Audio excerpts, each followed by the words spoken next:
So with that general introduction being done, I want to specifically introduce again Ted Trahan, who's going to be giving some final words for this event along with Chinaz Kalam. So Ted, thank you so much for being with us. Thank you, Michael. I think we wanted to start out with a picture. Oh, thank you. That is actually a very good reminder. I have a quick request for everyone on the call with us here today. So I see 56 people on the call. At the OIF, we love to do big group photos for all of our events. Unfortunately, we are not able to do that, obviously, today in person, but we'd like to do it virtually. I would ask that for the next 15 seconds or so, if everyone could please turn on their camera and actually wave to us. And me and my colleagues are going to take some screenshots through Zoom of everyone so that people can see who is attending with us today.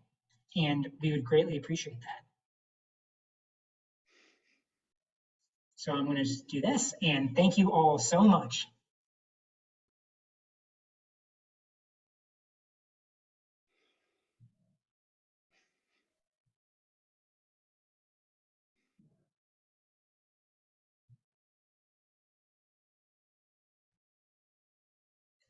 Great. Thank you all so much. We appreciate that. So soon enough, we will be going to in-person events, and we'll get to do that in person and meet you all in person real soon. And thank you again to Ted Trahan, and I'll hand it off to you. Thanks, Michael. We are wrapping up a day of really informative sessions hosted by experts in the field. So I would like to thank them again for giving their time and experience to this conference. Also, thanks to the conference sponsors and to the OI Foundation staff for putting this day together. At the beginning of the research section this morning, I noted our physician researchers as drivers for new knowledge in the field of OI. But we all know that they cannot grow that knowledge alone. The other crucial part of research are the people who participate in the studies. I want to acknowledge the key role that members of the OI community have in volunteering to participate in research studies. Many have participated in these studies, and in doing so, they have taken two important steps. They've watched out for notices of new studies that are starting up, which may also be listed on the OIF website. And they have self-identified as candidates for studies that apply to their current experience with OI. Clearly, the decision to enroll in a study takes thoughtful consideration. I know I personally asked questions to evaluate risks and benefits when Sharon and I enrolled our son in Dr. Glorio's pomidronate study back in the 1990s. And I think that it's a valuable step.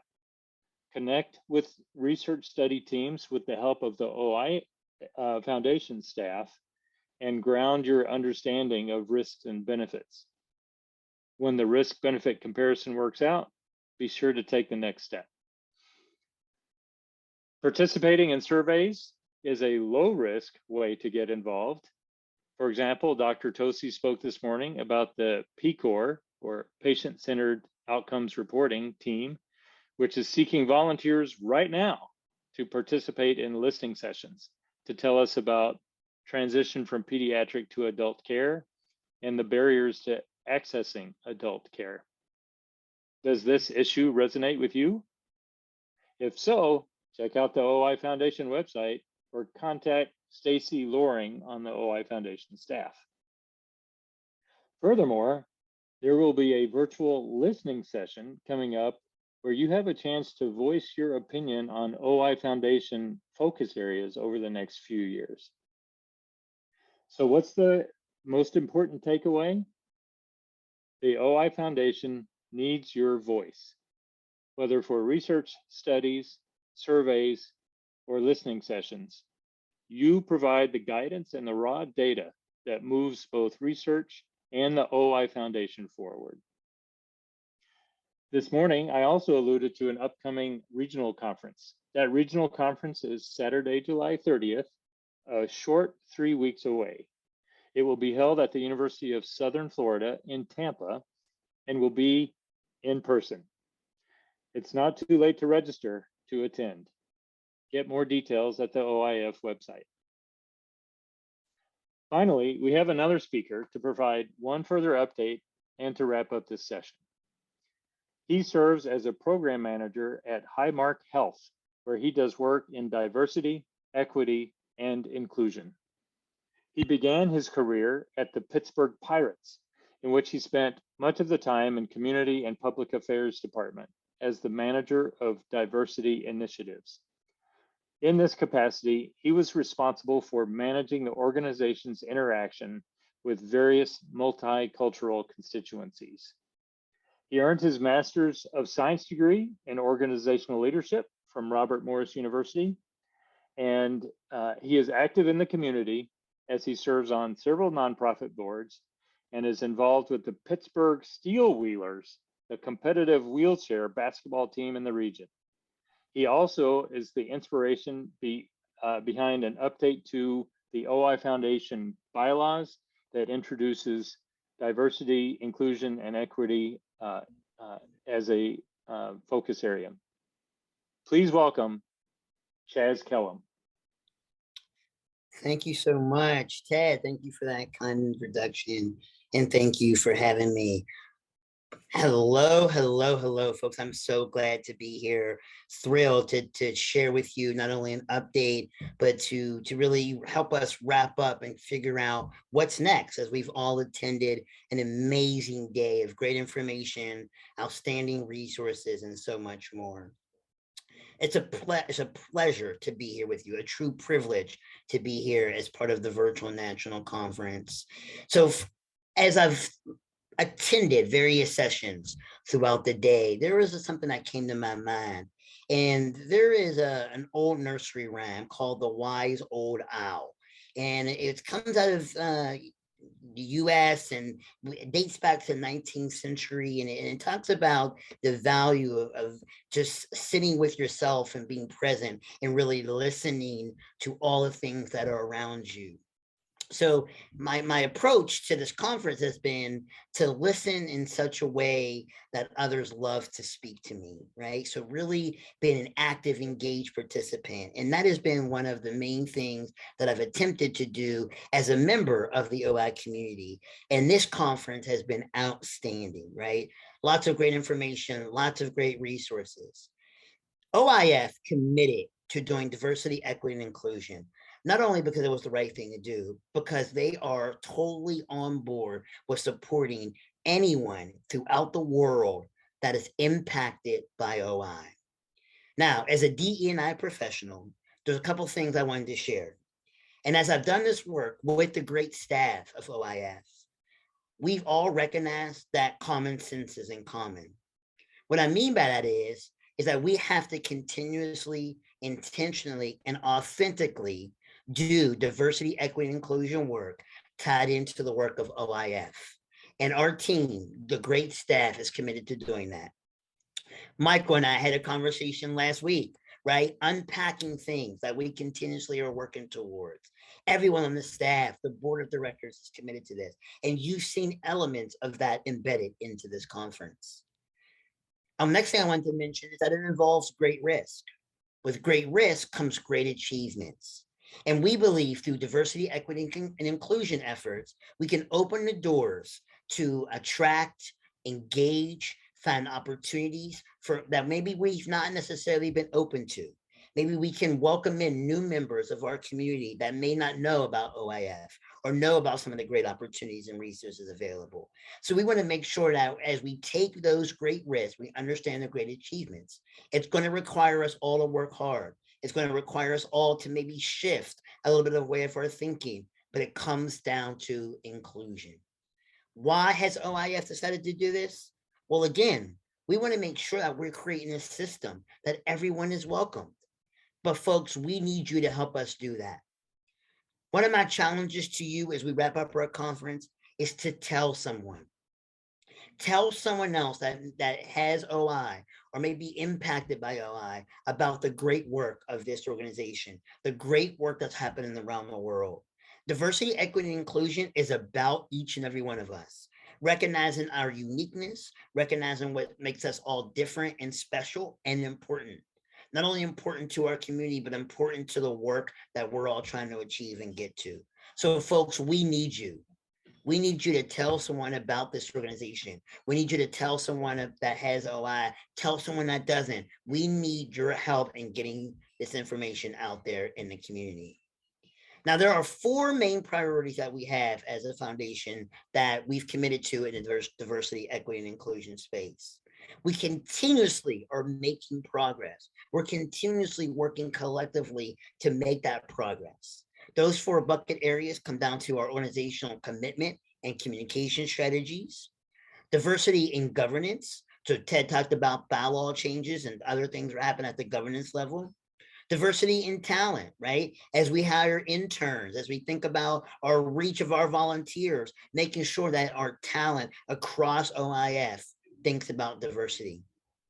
And finally, how do we create and make sure we maintain an inclusive culture? And again, that goes back to all of us.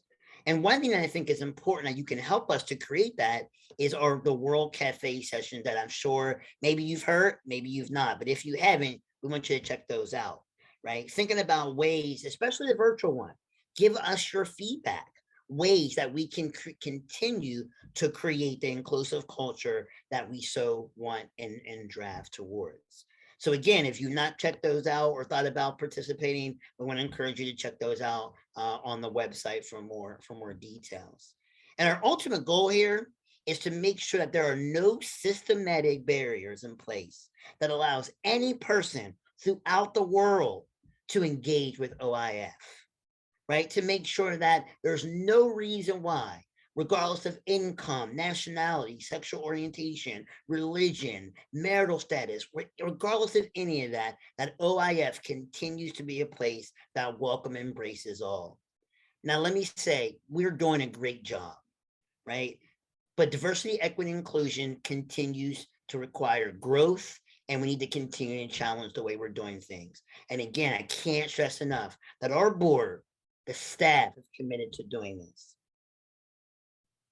But again, the World Cafe sessions is a way that we can hear from you. I had the honor of talking to many people about their engagement with OIF.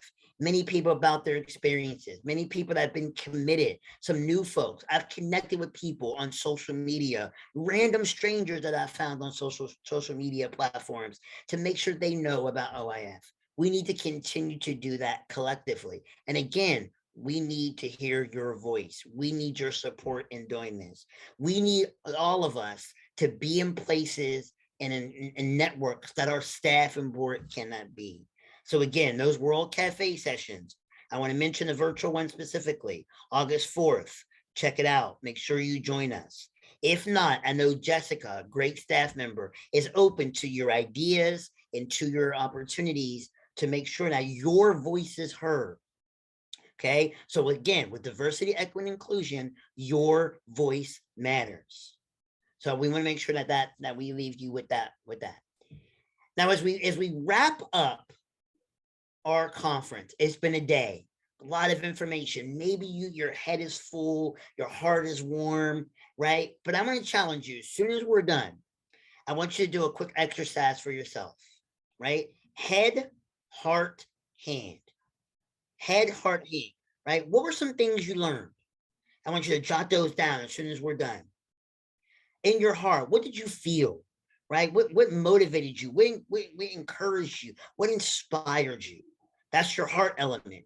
And then your hand element is, what are you going to do next, right? So many of us have been to conferences before. You got a lot of information. It takes some time to unpack that. But I don't want this information or your connection to OIF to stop. We have to continue this momentum. So I want you to use the information that you learned. I want you to share it with someone else. I want you to think about what is your next OIF event you're going to attend or support, right? Maybe you connected with someone virtually during this session. Stay in touch, right? Connect with people across the world. across your state, maybe in your region, that are also have similar experiences to you. I myself grew up oftentimes as the only.